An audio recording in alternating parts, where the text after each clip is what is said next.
gitu ya. Yang tampil di laman media sosial kalau loncengnya nggak dinyalain, ketinggalan loh ya. Ketinggalan, benar Kang Irfan, benar. Jangan sampai ketinggalan informasi. Jangan sampai ketinggalan Sekarang informasi berubah sangat cepat. Gitu ya. Benar Kang Irfan. Baik, mungkin itu saja yang saya sampaikan terkait program peminatan. Baik, terima kasih Kang Irfan. Mungkin kita langsung ke tanya jawab ya. Tanya jawabnya, tapi kita tanya teman-teman dulu nih, apakah sudah tercerahkan atau belum nih? Ya mudah-mudahan sudah ya. Nah, kita lihat-lihat dulu nih di Instagram sama YouTube, udah berapa juta nih yang lihat nih?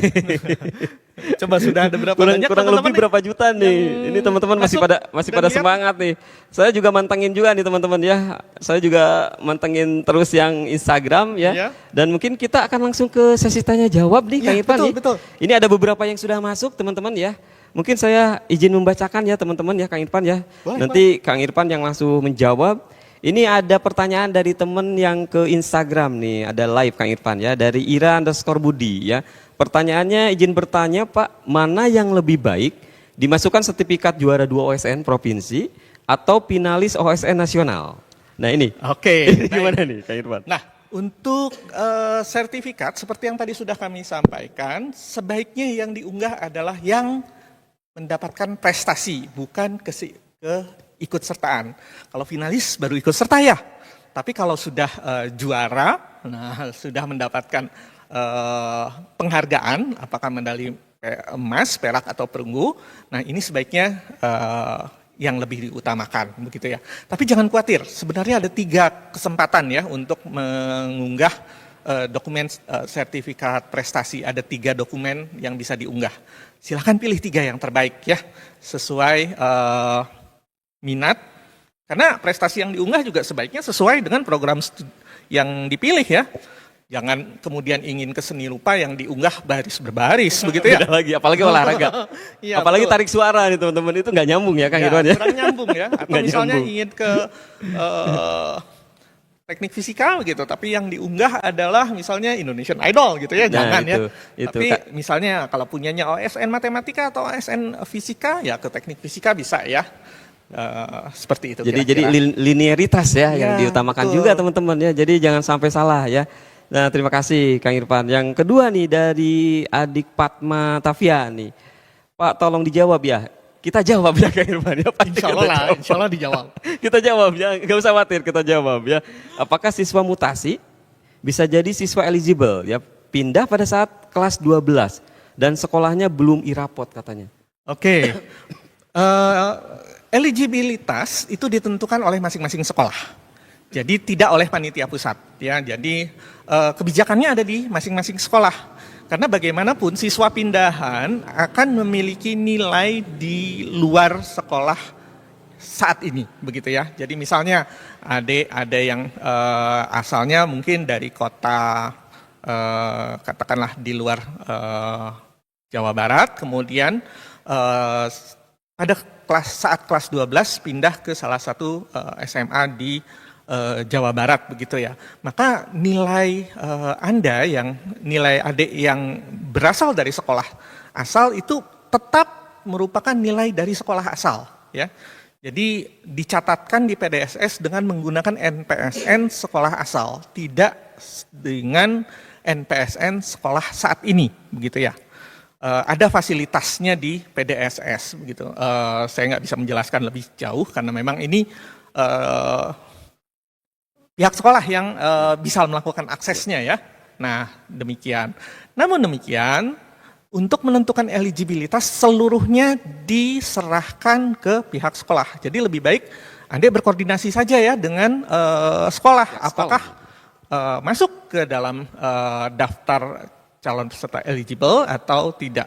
Tapi kalau saat ini sebenarnya PDSS sudah ditutup ya. Sudah ditutup ya. Iya betul. Jadi ya mestinya siswa yang eligible sudah tercatat di PDSS dan sudah bisa melakukan pendaftaran SNBP. Nah, makanya kan yang banyak bersinggungan atau yang akan banyak bersinggungan dengan PDSS ini sekolah ya dengan panitia ya. Betul. Nah, jadi pihak sekolah yang harus lebih mengusahakan lebih aktif juga ya. Jadi Anda koordinasi saja dengan sekolah ya, misalnya hubungi guru BK atau guru wali kelas ya. Diskusikan dengan teliti dan baik-baik gitu ya. Oke, siap. Terima kasih Kang Irfan. Nah, mungkin kita beralih ke YouTube nih Kang Irfan ya. Iya, boleh, Di boleh. YouTube boleh. juga ada berapa juta nih saya lihat ya. Saya belum lihat Lumayan. fixnya. Berapa juta nih yang nonton ya. Dari Kamelia Sex Free ya, pertanyaannya informasi Pak perihal mata pelajaran pendukung untuk FTTM ya. FTSL dan FITB, wah ini banyak sekali pilihannya ya. Wah, lumayan nih. Pada maksimal kan 2 ya. Kalau nggak di, apa-apa. di Mungkin SNBP, masih memilih ya. mungkin masih ini Ya. nih, masih pilih-pilih Kang Irfan ya. Baik. Nah, apakah ada yang wajib atau tambahan? Kami diinformasikan ada perubahan katanya tambahan mapel biologi, apa betul ya? Ya, baik. Jadi begini, pada dasarnya untuk pelaksanaan SNBP, tata cara seleksi sudah ditentukan di Peraturan Menteri Nomor 48 Tahun 2022. Nah, selain dari Peraturan Menteri tersebut, ada ketentuan terkait mata pelajaran pendukung, ya, yang tercantum di Keputusan Menteri Pendidikan Nomor 345 Tahun 2022. Nah, ini berlaku di seluruh perguruan tinggi negeri di Indonesia, termasuk di ITB, gitu ya. Nah, bagaimana tata cara seleksinya? Sesuai Peraturan Menteri Nomor 48 Tahun 2022, seleksi SNBP ini menggunakan nilai raport. Nilai raport yang mana?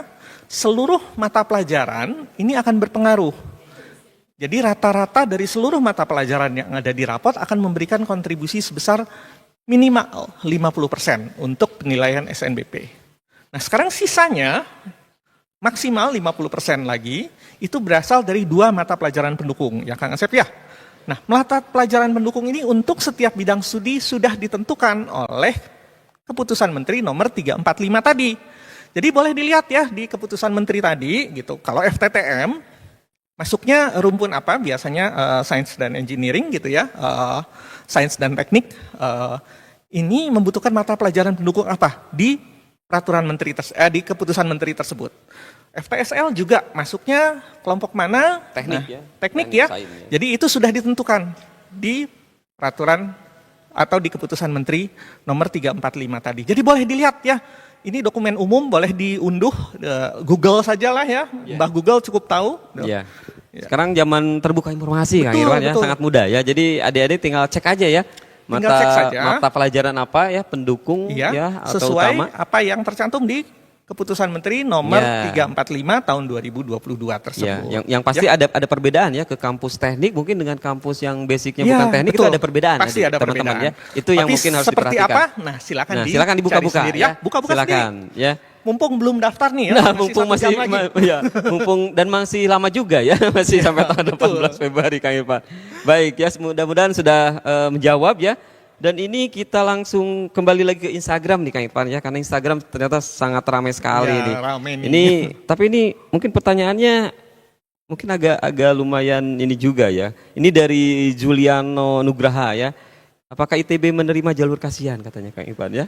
Jalur apa? Kasihan ya. Kasihan ini kasihan seperti Kasihan apa ya? seperti apa ya? Oke, jadi baik tadi seperti yang sudah disampaikan, penerimaan mahasiswa itu ada yang sistemnya nasional ya, ada yang sistemnya dilaksanakan sendiri oleh perguruan tinggi negeri. Nah, pada dasarnya ITB memiliki 4 jalur penerimaan mahasiswa baru.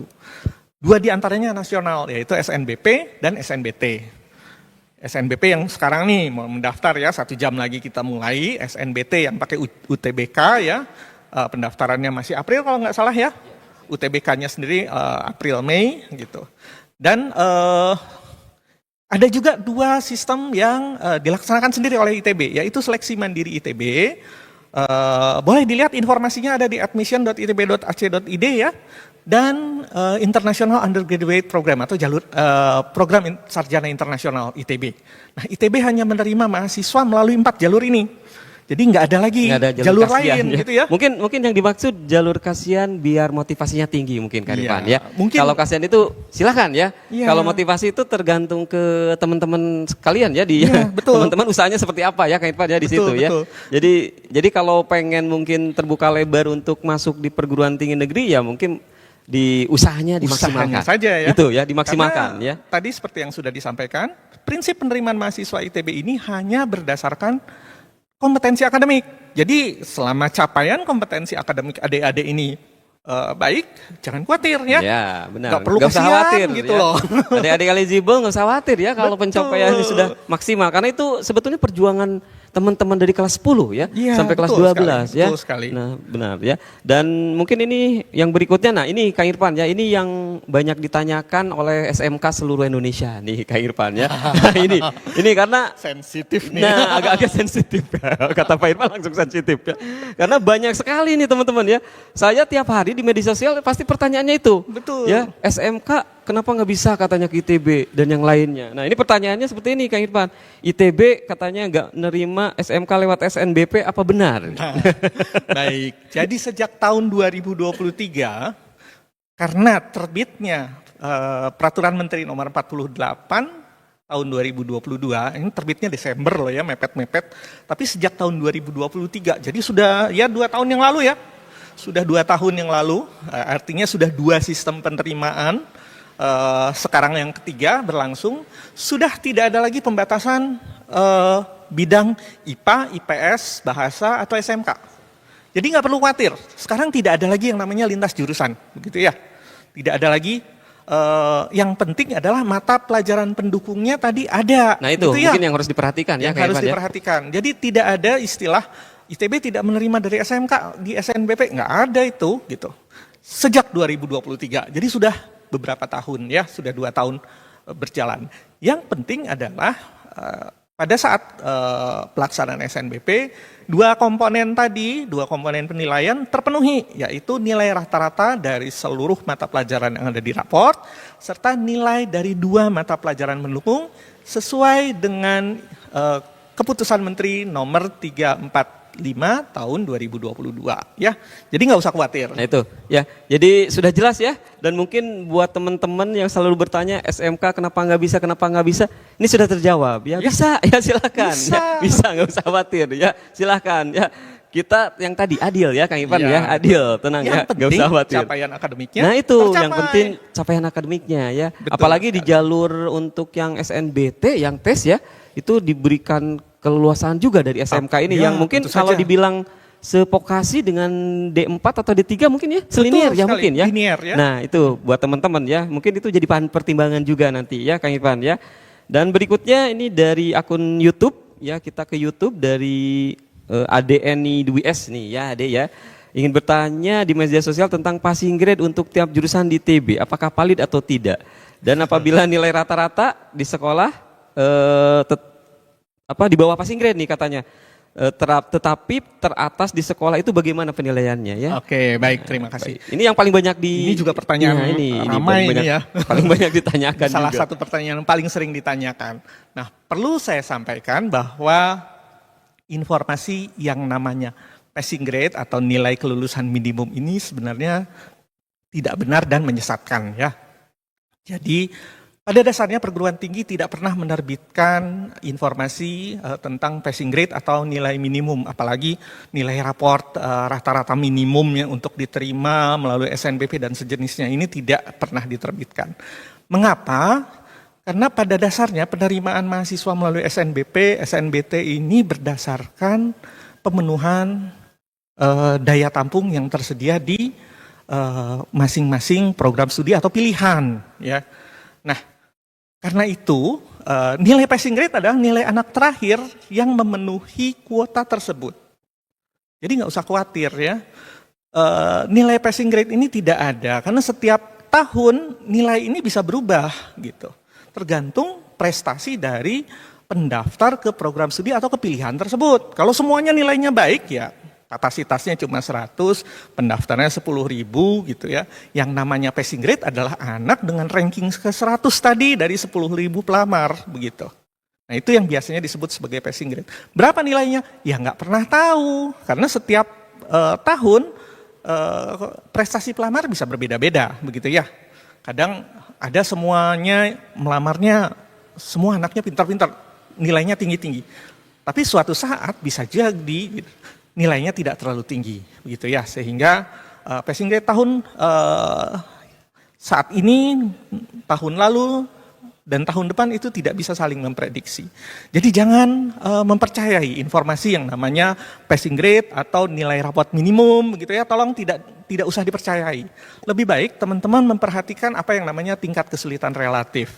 Nah, tingkat kesulitan relatif ini sebenarnya sederhana konsepnya. Adik-adik melihat kan biasanya tahun lalu pendaftarnya kira-kira berapa banyak, kapasitasnya berapa banyak. Jadi bisa dilihat keketatannya. Hanya sekian persen terbaik begitu ya yang bisa diterima. Nah silakan berstrategi berdasarkan itu. Karena kita sudah jelas ya Kang Irfan ya. Sekali. Sudah jelas adik-adik ya teman-teman di laman admission itu di yang program sarjana tadi ada daya tampung dan keketatan atau tingkat kesulitan relatif itu jelas. Betul. Ya. Jadi yang mungkin kita harus perhatikan itu jangan percaya dengan data-data yang dari luar tadi ya, dari luar ofisial ya. Karena itu menyesatkan sebetulnya ya. Betul ya. Jadi teman-teman lihat di situ. Jadi bisa prediksi nih. Oh ini yang tadi kita informasikan bahwa yang kurang dari 5% nih yang sulit ditembus memang ya. Betul. Nah, kalau yang misalnya penerimaannya di atas 15% mungkin ini relatif lebih mudah ditembus gitu ya. Relatif mungkin ya. Relatif lebih mudah dibanding yang kurang dari 5% ya Kang Irfan ya. Baik, tapi tetap ingat ya, memilih itu berdasarkan minat. Nah tapi itu lagi minat ya. Jangan sampai memilih yang tidak disukai ya. Nah seperti itu ya. Nah ini yang dari IG nih Kang Irfan ya. Balik lagi kita ke Instagram karena masih pada semangat nih ternyata ya di IG. Dari Maya Kuncoro ya pertanyaannya untuk jalur SNBP. Selain nilai rapot dan sertifikat, apa indeks sekolah mempengaruhi penilaian Kang Irfan katanya? Karena untuk nilai rapot setiap sekolah itu standarnya berbeda-beda dan mungkin banyak yang lain juga selain standar nilai rapot juga alumni biasanya nih Kang Irfan. Betul. Baik. Jadi ada informasi yang memang beredar di masyarakat bahwa pertama prestasi alumni mempengaruhi kelulusan begitu ya. Yang kedua indeks sekolah mempengaruhi kelulusan. Baik, jadi perlu saya sampaikan bahwa rekam jejak sekolah dalam bentuk catatan prestasi alumni serta indeks sekolah adalah suatu cara dari perguruan tinggi untuk menilai nilai rapot dari satu sekolah ke sekolah yang lain gitu ya secara setara atau adil begitu. Jadi bukan penentu kelulusan, namun bagaimana perguruan tinggi melakukan penilaian dari satu sekolah ke sekolah lain. Kenapa? Karena nilai rapot dari setiap sekolah bisa berbeda. Mungkin teman-teman zaman masih kurikulumnya 2013 ya, Kurtilas gitu. Atau mungkin masih ada yang pakai KTSP, kurikulum tahun 2006 ya. Nah itu mengenal istilah yang namanya KKM atau kompetensi kelulusan minimum ya. Nilai KKM ini ditetapkan oleh sekolah. Ini adalah nilai minimum yang harus dicapai siswa untuk lulus, untuk dianggap menguasai mata pelajaran tertentu begitu ya. Nah nilai KKM ini untuk setiap sekolah berbeda, jadi untuk lulus atau dianggap menguasai mata pelajaran tertentu ini nilai rapotnya juga bisa beda-beda. Sebagai contoh mungkin ya, teman-teman yang asalnya dari Jayapura mungkin akan mendapatkan nilai 80, itu kompetensi akademiknya mungkin akan berbeda dengan teman-teman yang mendapatkan nilai 80 juga dari sekolah di wilayah misalnya Banda Aceh. Atau di Balikpapan, atau di Kota Bandung, begitu ya. Ini semuanya akan berbeda. Nah, bagaimana perguruan tinggi menilai setiap nilai raport secara adil? Yang paling sederhana adalah menggunakan rekam jejak dari masing-masing sekolah dalam bentuk prestasi alumni dan indeks sekolah.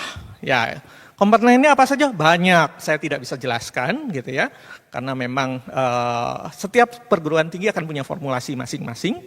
Itu dapur ya? Masing-masing teman-teman ya. Jadi nggak bisa dibocorkan nih dapur masingmasing PTN. Kalau istilah saya, istilah atasan saya, Pak Direktur Pendidikan, resep Coca-Cola ya.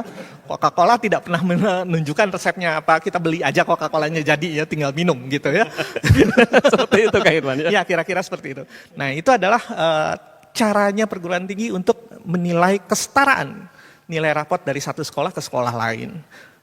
Yang menentukan kelulusan, ya tentu saja balik lagi ke kompetensi akademik yang tergambar di nilai rapot adik-adik gitu. Jadi nggak usah khawatir ya. Jadi balik lagi kompetensi akademik teman-teman ya. Jadi kalau yang prestasinya baik, bagus, mungkin nggak usah khawatir ya Kang Irfan ya. Silakan ya, percaya diri untuk daftar di ITB ya. Nah. Baik, kita lihat lagi nih ke pertanyaan berikutnya. Ternyata yang nonton di Instagram ini bukan orang Indonesia saja nih Kang Irfan ya. Ada WNA juga nih. Waduh, banyak nih ya. Ada Saad Zikder nih. Saya kurang tahu ini apakah dari India atau dari mana nih.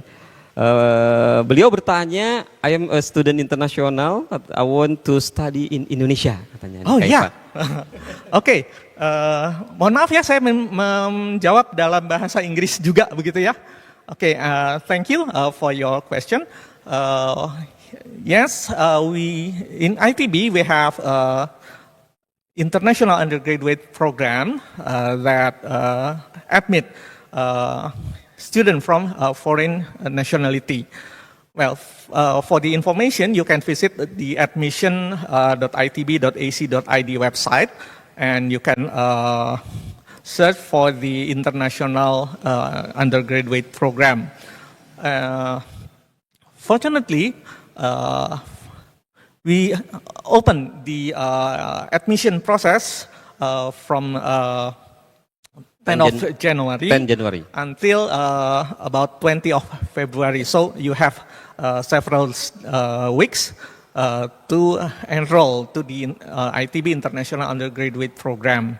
And for the detail of the enrollment process, you can visit the website, the admission.itb.ac.id. Oke, thank you very much for your question. Ya, mudah-mudahan terima kasih ya. jelas ya, terima kasih ya. Nah, berikutnya ini dari akun Instagram lagi nih. Ternyata banyak dari Instagram nih. Dari Notales Perbuild, apa ini? Ini panjang banget nih ya. Pertanyaannya mau nanya, Kak, katanya passing grade untuk FSRD nih Kang Irfan ya. Dan lebih berpengaruh ke portofolio atau nilai rapot untuk UTBK-nya ya. Nah, mungkin saya buka dulu ya. Kalau teman-teman kemarin ikut sosialisasi di portofolio sudah jelas ya. Betul. Di situ tuh ya, ada 50% sudah, katanya ya. Ya, Mungkin Pak Irfan akan lebih jelasnya lagi. Ya, jadi baik passing grade, balik lagi ke informasi tentang passing grade, ya mohon tidak dipercaya ya. Lebih baik memperhatikan informasi tentang tingkat kesulitan relatif yang sudah kami publikasikan di laman admission. Atau kalau misalnya tidak melalui laman admission juga sebenarnya bisa ya, dihitung sendiri gitu ya. Melalui portal SNPMB gitu, pada saat adik-adik memilih katakanlah pilihan atau program studi, itu pasti sudah ada tuh datanya tuh. Biasanya 3 sampai 5 tahun terakhir pendaftar di 3 atau 5 tahun terakhir itu berapa banyak, kapasitasnya berapa banyak, ya tinggal dibandingkan saja ya. Berapa persen dari pendaftar yang kemudian lolos atau bisa diterima di pilihan tersebut begitu ya. Tapi kalau mau lebih gampang ya lihat admission ya, lihat admission.itb.ac.id, cari saja tentang informasi daya tampung dan tingkat kesulitan relatif, ada di situ ya. Nah, yang kedua terkait portofolio seni rupa, memang portofolio seperti yang sudah disampaikan di sosialisasi punya bobot 50% dari penilaian dan 50% lagi dari nilai raport. Jadi keduanya harus bagus ya artinya ya. Portofolionya harus bagus, bisa sendiri ya. Harus bagus ya. Jadi jangan ada yang jelek nih. Sayang kalau ada yang tidak begitu baiknya nanti kalah bersaing gitu ya. Ya sebaik mungkin aja kalau gitu ya. Nah, mungkin itu teman-teman ya. Jadi 50% ya untuk yang portofolio dan 50% lagi yang nilai rapot ya Kang Irfan ya. Betul sekali. Dan karena portofolio ini memang kalau yang FSRD mungkin kacamata kita beda ya dengan dengan penilai dari Fakultas Seni Rupa dan Desain teman-teman ya. Jadi ya mungkin sering-sering latihan menggambar mungkin ya kalau di FSRD ya dan yang lainnya. Betul. Dan untuk teman-teman yang memilih program studi yang memerlukan portofolio, balik lagi nih saya sampaikan. Ya, jangan mendaftar mepet-mepet supaya punya waktu cukup panjang untuk mengerjakan portofolionya. Ya. Intinya yang pas saat upload, ya. Karena kalau portofolio tiap-tiap PTN beda. Apalagi yang menggunakan video ya, Kang Irfan ya. Betul. Yang menggunakan video dan ada yang PPT juga dan kemarin juga sempat dibahas ya. Jangan menggunakan artificial intelligence. Betul. Ya. Nah ini yang sekarang mungkin teman-teman berpikiran ini artificial udah bisa semuanya ya, jangan ya, karena panitia lebih canggih lagi ya. Jadi silakan ya, sesuai dengan tadi ya bakat dan minat teman-teman ya. Nah, ya jujur ya, jadi jujur ya. Biasakan dari awal ya Kang Irfan ya. Karena baik. Ya Baik. namanya pendidikan ya, bukan pengajaran, tapi pendidikan ya. Nah ini teman-teman ya yang harus diperhatikan. Baik, kita ke akun YouTube Kang Irfan ya. Ini ada yang bertanya dari Fahur Rizki ya. Fahur Rizki bertanya kalau pilihan satu ITB Ganesha, terus pilihan keduanya di ITB Kampus Cirebon apakah bisa? Bisa, boleh, tentu saja. Dengan catatan, karena kedua pilihan ada di ITB, adik harus berasal dari sekolah di Jawa Barat. Nah ya, balik lagi ya ke Balik lagi kayak gitu. balik lagi ke ketentuan SNPMB di jalur prestasi. Jadi kalau adiknya atau teman-teman dari sekolahnya seprovinsi dengan Iya. perguruan tinggi negerinya tersebut, berarti teman-teman bisa memilih ya Pak Irfan Betul, ya. dua-dua pilihannya Dua dari pilihannya bisa di perguruan ITB tinggi ya. yang ada di Nah, provinsi tapi kalau tempat di sekolah. luar berarti hanya bisa satu maksimal. Ya, hanya satu Nah, saja. itu yang ya. harus diperhatikan ya, teman-teman ya. Nah, baik, ini pertanyaan berikutnya Kang Irfan, ini dari Instagram ya, dari Star Your Age. Ini anak-anak Gen Z emang seru-seru nih kalau ngasih ID. Kalau ingin mencoba jalur SNBP peminatan tetapi di portal SNPMB memilih dua fakultas, contoh pertama memilih FTTM FTSL lingkungan, sedangkan pada laman SNBP peminatan akan memilih teknik geofisika. Apakah tetap bisa di FTSL? Bisa. Jawabannya bisa. Jadi pilihan pertamanya misalnya di FTTM ya, di FTTM Kampus Ganesha dan mendaftar program SNBP peminatan di program studi teknik geofisika. Pilihan keduanya di FTSL, begitu ya.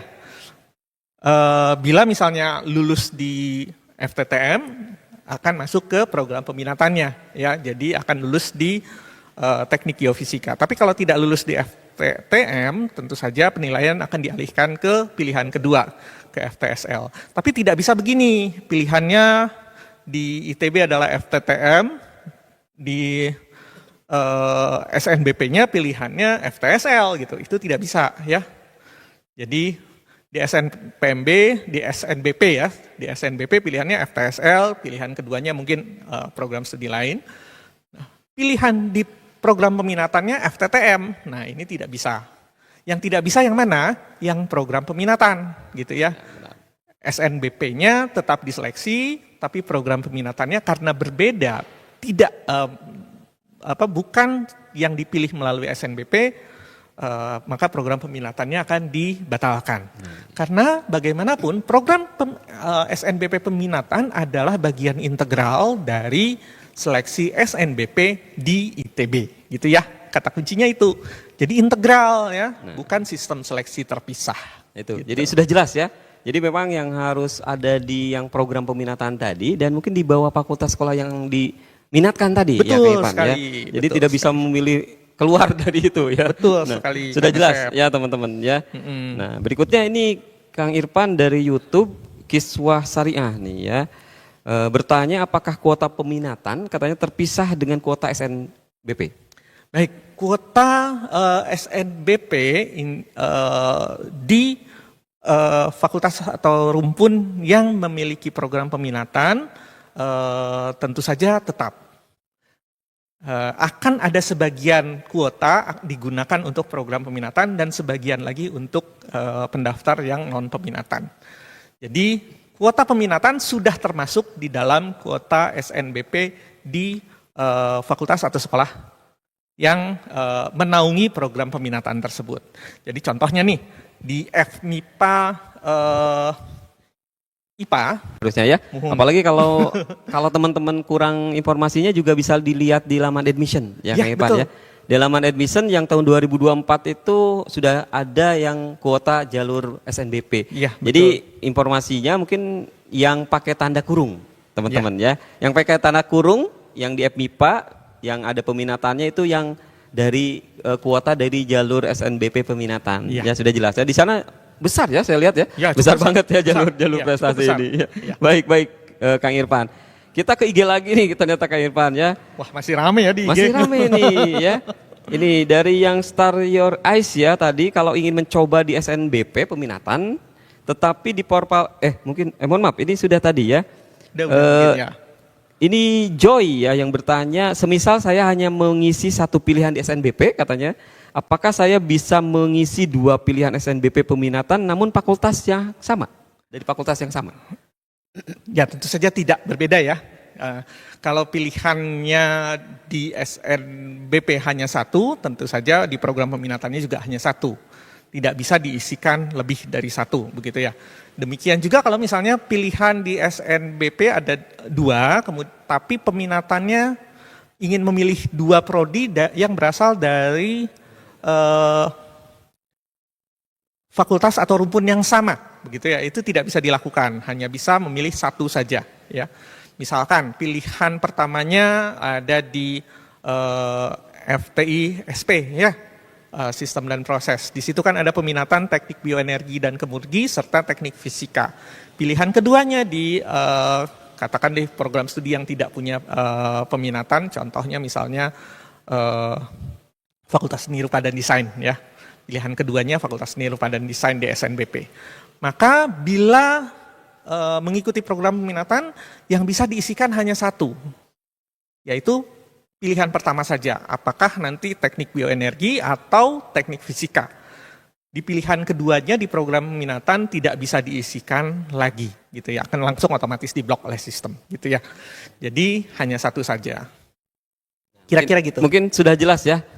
Sudah jelas ya teman-teman ya. Jadi kalau yang peminatan memang ketika milih program fakultas sekolah. Betul yang sekali. ada program peminatannya mungkin bisa dipilihnya yang satu pilihan di bawah fakultas sekolah. Fakultas sekolah yang peminatannya. menaungi peminatan tadi. Nah gitu. itu ya sudah jelas ya teman-teman ya. Dan ini mungkin dari YouTube juga dari awal ya.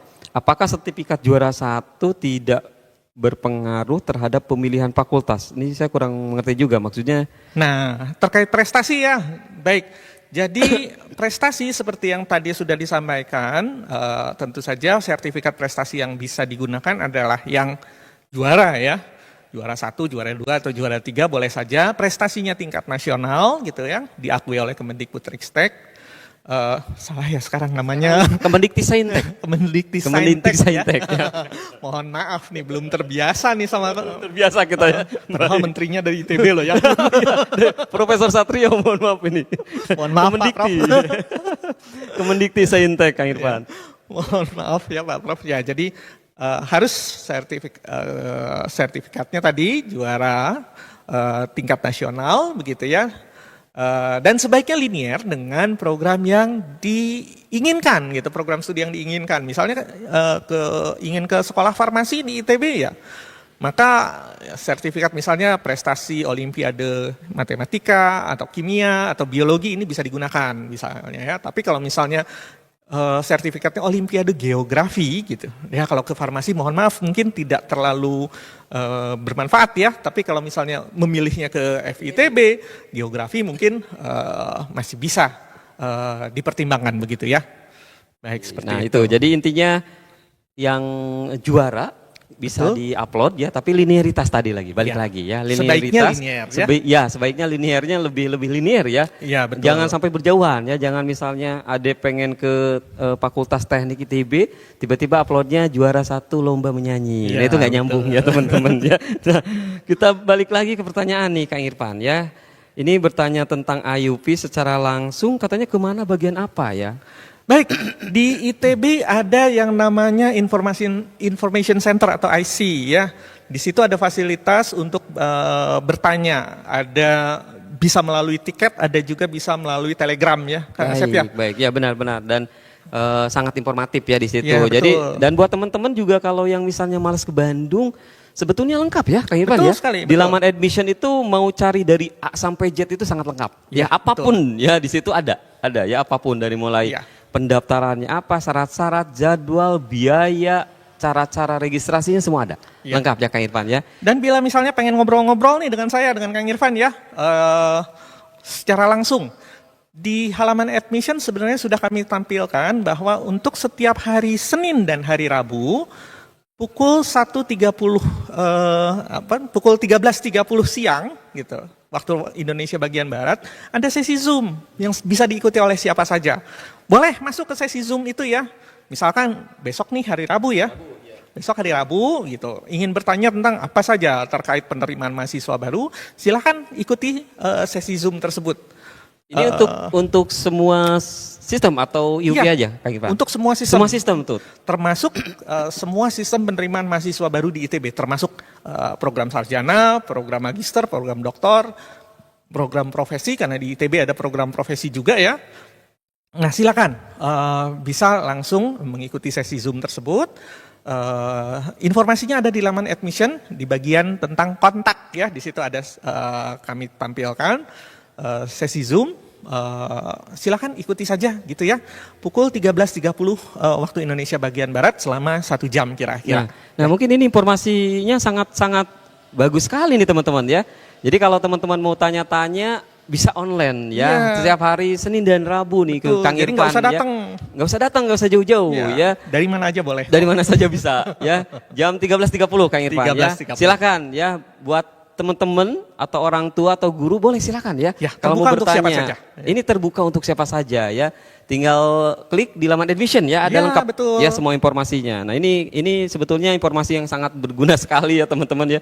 Jadi kalau ada misalnya yang ingin ditanyakan karena misalnya keterbatasan jarak dan yang lainnya, betul. ya silakan bisa langsung zoom ke Kang Ipan langsung nih. Ya, jadi nggak perlu datang ke ITB nggak perlu jauh-jauh ya. Nggak perlu jauh-jauh Kang Irfan dari ya. rumah, Nah dari itu, sekolah. itu gitu, efisiensi biaya ya dan Betul tenaga sekali. intinya ya Kang Irfan. Baik kita lanjut lagi. Ini waktunya mungkin mohon maaf ya. Kita karena keterbatasan waktu mungkin kita batasi 2 penanya lagi ya mungkin Kang Irfan ya. Betul. Dan ini mungkin yang bertanya tentang KIP nih Kang Irfan ya. Dari Miftah Hanifah, KIP dengan kuota reguler apa bedanya? Ya. Pada dasarnya sama saja, karena ITB hanya menerima mahasiswa berdasarkan kompetensi akademik. Perlu diketahui oleh teman-teman sekalian bahwa KIPK bukan merupakan sistem seleksi penerimaan mahasiswa, namun merupakan skema pembiayaan. Nah, jadi di sini ya bedanya. KIPK adalah skema pembiayaan biaya pendidikan, ya, bantuan biaya pendidikan. Jadi teman-teman yang sudah kemudian dinyatakan diterima di perguruan tinggi berdasarkan kompetensi akademik, yang pernah mendaftar sebagai peserta KIPK akan mendapatkan bantuan biaya pendidikan. Jadi kelulusannya tetap semua berdasarkan kompetensi akademik. Nah, yang KIPK-nya buat apa? Buat membantu biaya pendidikannya gitu ya. Jadi contohnya, bukan berarti karena kekurangan kemampuan ekonomi tidak bisa kuliah ya. Daftar saja KIPK kalau memang memenuhi persyaratan yang sesuai yang ditetapkan oleh kementerian, bisa mendapatkan bantuan. Yang penting kompetensi akademiknya di perguruan tinggi yang dituju tercapai. Itu saja. Nah, sudah jelas ya teman-teman ya, apalagi tadi pagi kan sudah ada sosialisasi betul. dari Kemendikti-Saintek tentang bagaimana pendaftaran KIP. Jadi silakan ya gunakan. Intinya KIP ini mungkin semacam beasiswa ya. Betul. Tapi KIPK-nya bisa dipakai berarti syaratnya teman-teman harus lolos di PTN-nya tersebut. Betul. Karena kalau tidak lolos pun tidak bisa digunakan nih Kang Irfan ya. Belum ya. Jelas ya. Kan buat kuliah. Ya itu kalau dia. nggak kuliah buat apa? Nah itu dia. Jadi intinya 2 hal yang mungkin harus beriringan ya. Kalau mau KIPK-nya terpakai, silakan berusaha di PTN-nya ya supaya lulus ya. Dan ini mungkin karena waktu kita bukan nggak kangen ya teman-teman ya. Karena waktu juga Waktunya yang membatasi juga ya. Dan ini mungkin pertanyaan terakhir nih Kang Irfan ya dari YouTube ya. Ingin bertanya apakah pada saat pengisian data SNBP untuk FTISP, apakah ada data keterangan kampus Jatinangor atau Ganeshanya? Atau apakah cuma isi FTISP-nya saja? Baik, karena pilihannya hanya FTISP, maka keterangan yang tampil hanya FTISP-nya saja.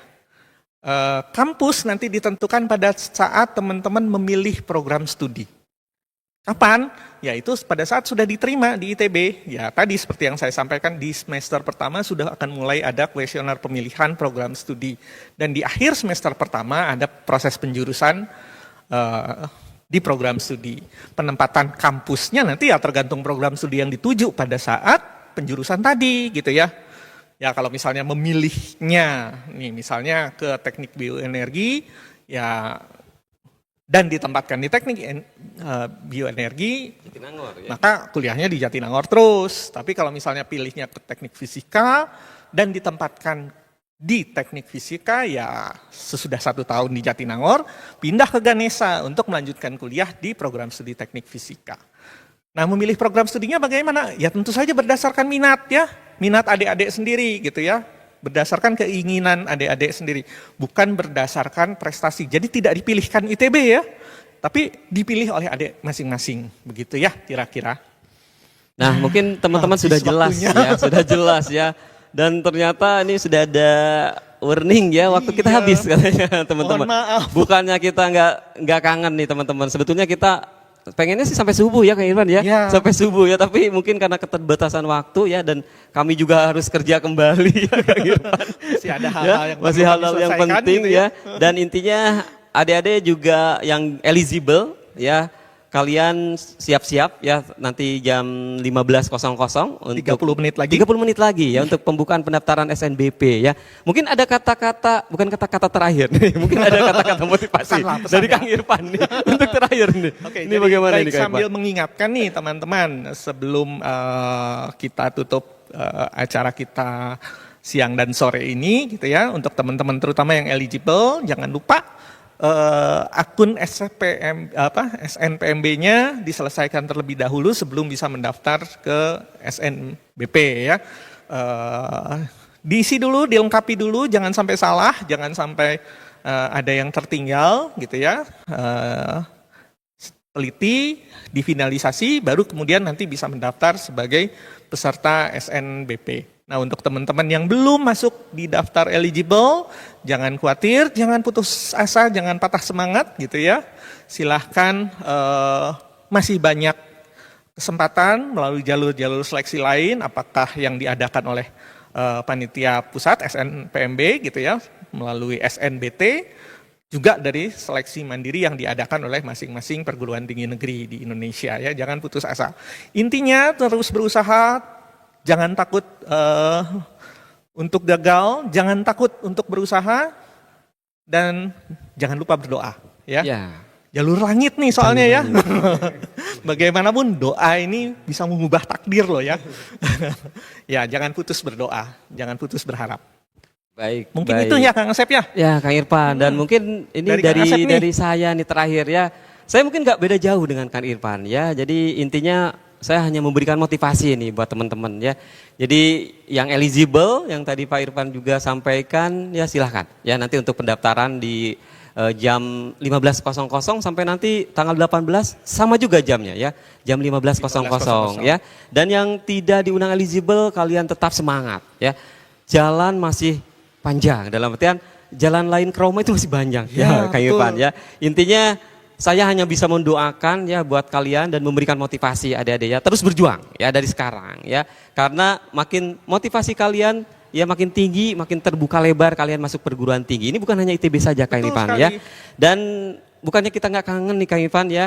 Adik-adik ya, selain kita doakan yang buat teman-teman yang mau masuk ITB ya, saya doakan, kita doakan lolos ya untuk masuk ITB ya. Dan kita akan ketemu lagi ya di lain hari dan waktu yang lebih baik dari sekarang.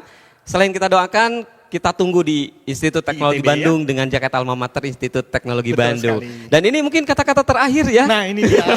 Ini teman-teman ya yang sedang viral sekarang Kang Irfan ya. Ya. Jadi ada ikan lele, ubur-ubur ikan lele nih ya. Jangan sampai lupa tanggal-tanggal penting dari SNPMB. Terima kasih ya untuk kesempatannya. Oke. Kita berdua pamit undur Sampai diri jumpa. ya. Kami pamit Selamat dulu. siang menuju sore. Wassalamualaikum warahmatullahi wabarakatuh. Terima kasih.